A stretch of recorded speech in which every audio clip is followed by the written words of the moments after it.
शुक्रगुजार आहियां गुलाम रसूल बुरड़ो साहब जो इस पार्टी के वर्करनि खे पंहिंजे अंगण ते घुराए हीउ मान बख़्शियो आहे ऐं मौक़ो फराहम कियो आहे त तव्हां सां ॿ लफ़्ज़ मुखातिब थियूं। अॼु हीअ हिकिड़ी बच कचहरीअ जे सिलसिले में हिते गॾु थिया आहियूं। तव्हां असांजूं वाबस्तगियूं वरहनि खां वठी नसुल दर नसल ॿिनि क़दमनि जे साम्हूं जेको असांजो सियासी मुर्शिद जो घर आहे पाकिस्तान पीपल्स पार्टी जी कायद मोहतरमा बेनज़ीर भुट्टो जो उन सां आहे। ही सालनि जो सिलसिलो आहे, 55 सालनि जा साल गुज़री विया आहिनि। तव्हां ऐं असां इन शहीदनि सां गॾिजी पूरे मुल्क जे ग़रीब ऐं मज़लूम माण्हुनि जे लाइ जदोजहद करे रहिया आहियूं। अॼु ही हालात जेके हिन मुल्क जे अंदरि ॼाणी वाणी पैदा कया विया आहिनि, ग़रीबनि खां जीअण जो हक़ खसियो वियो आहे, ग़रीब ऐं मिसकीन माण्हुनि खां बुनियादी सहूलतूं खसियूं वयूं आहिनि। अॼु असीं पंहिंजे बचड़नि खे हिकिड़ो गिरह खाराइण जे लाइ आसुरता आहियूं। इहे जेके हालात पैदा कया विया आहिनि, इहे जेके गैर सियासी अनमैच्योर जेके सियासतदान जे हवाले मुल्क जूं वागूं हवाले कयूं वयूं आहिनि, उन जो नतीजो आहे। इहे सभु शयूं मद्देनज़र रखंदे, इन इलेक्शन जे हालात खे मद्देनज़र रखंदे, पंहिंजी सियासी कुर्बानियुनि खे मद्देनज़र रखंदे पीपल्स पार्टीअ इन इलेक्शन खे क़बूल कयो। पर उन वक़्तु असेंबलीअ जे मैदान ते वाहिद पीपल्स पार्टी जो चेयरमैन बिलावल भुट्टो ज़रदारी साहब हुयो, जिन इन्हनि हथ ठोकियनि अॻुवाणनि खे इन मुल्क जूं वागूं हवाले करण में उन इमरान न्याज़ीअ खे सिलेक्टेड जो लफ़्ज़ चूंडियो ऐं उन वक़्तु उन इंडिकेट कयो त हिन सिलेक्टेड खे जेको असांजे मथां मड़ियो वियो आहे ऐं ही अॻिते हली पंहिंजे अमलनि सां वाखा थींदा ऐं अवाम हिननि खे निंदींदो त तव्हां वाक़ई सिलेक्टेड आहियो। ऐं हुन पंहिंजे अमल सां पंहिंजे किरदार सां इहा शइ वाज़िब कई आहे त वाक़ई हू हिन मुल्क जे लाइ नासूर बणिजी चुको आहे, हिन मुल्क जे माण्हुनि जे लाइ नासूर बणिजी चुको आहे ऐं उनखां ही मुल्क हलाइण जेको आहे सो वस जी ॻाल्हि नाहे। अॼु तव्हां असांजे इर्द गिर्द जेके माहौल आहे त जेका बुनियादी ज़रूरतूं आहिनि इंसान जूं, उहे इंसान खां केतिरो परे थी चुकियूं आहिनि। आम माण्हू पंहिंजे बचड़नि खे उहे पेट जे जेके गुज़र जे लाइ जेके बुनियादी ज़रूरतूं आहिनि, शयूं आहिनि, उहे नथो आसानीअ सां पुॼाए सघे। महांगाई चोटीअ ते आहे। जंहिं शइ जो वज़ीर आज़म नोटिस वठे थो उहा शइ मुल्क मां अणलब थी वञे। ऐं ही पहिरियों वज़ीर आज़म आहे कंहिं मुल्क जो जंहिंखे मुल्क जूं हालात या त उनखे पंहिंजी ज़ाल ॿुधाए थी या उहो टीवीअ जे ख़बरुनि में ॿुधे थो पियो। एतिरी हुनखे अवेयरनेस आहे मुल्क जे हालात जी।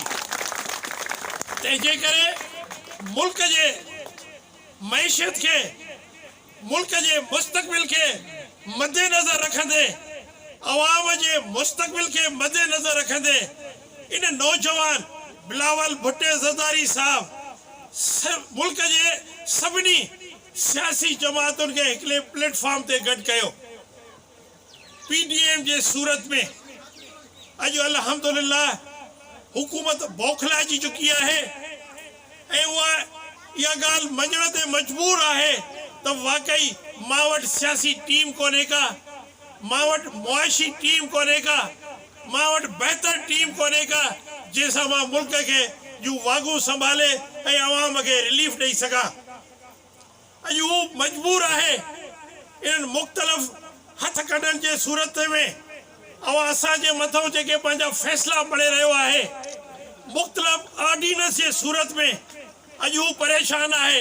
हुनखे अददी अक्सरियत में आहे पर पोइ बि परेशान आहे ऐं ऑर्डिनेंस पेश करे थो पियो त त सेनेट जी जेका इलेक्शन आहे उहा खुलियल वोट जे तवसु सां कराई वञे।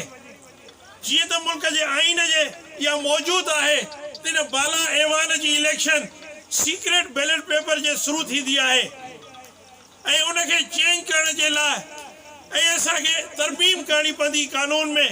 उन जे लाइ 2/3 जी अक्सरियत खपे। सादी अक्सरियत सां कानून में चेंजिंग न थींदी आहे, पर उहा हुन वटि कोन्हे का।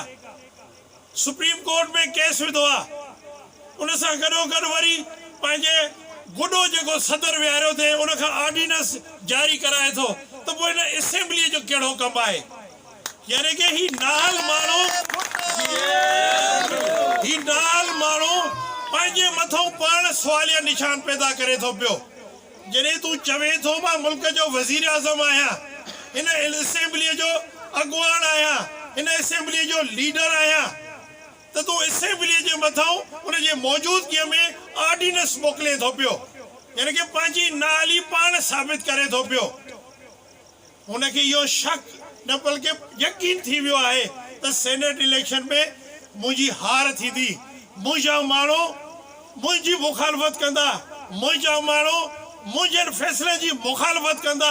ईअं न थिए त मुखालफ़नि खे वधीक सीटूं मिलनि ऐं मां सेनेट इलेक्शन हाराए वञा। इन करे हू ऑर्डिनेंस गैर कानूनी तौर राइज करे थो पियो त इहा इलेक्शन ओपन बैलेट जे थ्रू जेको आहे सो कराई वञे। पर ही कानूनी ॻाल्हियूं आहिनि, इहे कानूनी तरीक़े सां इनखे शिकस्त ॾींदासीं। ऐं हिन PDM जे प्लेटफॉर्म ते बिलावल भुट्टो ज़रदारी साहब ऐं हिन PDM जे अॻुवाननि इहो फ़ैसिलो कयो आहे त हिन हुकूमत खे घर मोकिलण जे लाइ मार्च में लॉन्ग मार्च जो फ़ैसिलो कयो वियो आहे, जंहिंमें असांखे घुर्जे त असीं हिन नौजवान क़ाइद पीपल्स पार्टी जे चेयरमैन बिलावल भुट्टो ज़रदारी जो साथ ॾियूं ऐं उन सां कुलो कुले में मिलाए कदम कदम में ॾेई करे इस्लामाबाद में हली इन लाल हुकूमत खे वापसि घर मोकिलियो। इनखे घर मोकिलणु ज़रूरी थी वियो आहे, न त हिन मुल्क जो इहो सत्यानाश कंदो। पोइ शायदि सदियुनि ताईं हिन मुल्क जो सही नमूने सां मैशत न संभलिजी सघे। तो अचो त गॾिजी बिलावल भुट्टो ज़रदारी जो साथ ॾियूं ऐं इन लॉन्ग मार्च जो हिसो बणिजूं ऐं इन नाल माण्हुनि खे सिलेक्टेड खे वापसि मोकिले अवामी नुमाइंदनि जे हवाले हिन पाकिस्तान जूं वांगू कयूं त जीअं हिन मुल्क जी मैशत खे बहितर करे सघूं, हिन मुल्क जे माहौल खे बहितर करे सघूं, हिन मुल्क जे आइन जी पासदारी करे सघूं, हिन मुल्क जे आइनी इदारनि जी हिफ़ाज़त करे सघूं। मां सभिनी दोस्तनि जो स्पेशली गुलाम रसूल बुर्ड़े साहब उनजे ॻोठ वासियुनि जो ऐं उनजी बिरादरी जो तहे दिलि सां शुक्रगुज़ार आहियां जो उन्हनि असांखे पंहिंजे अङण ते घुराए हीअ असांखे इज़त बख़्शी आहे। सदाईं उनजे माल में बरकत अलासी बरकत विझंदो ऐं सदाईं ख़ुशि हो आबाद हुजे।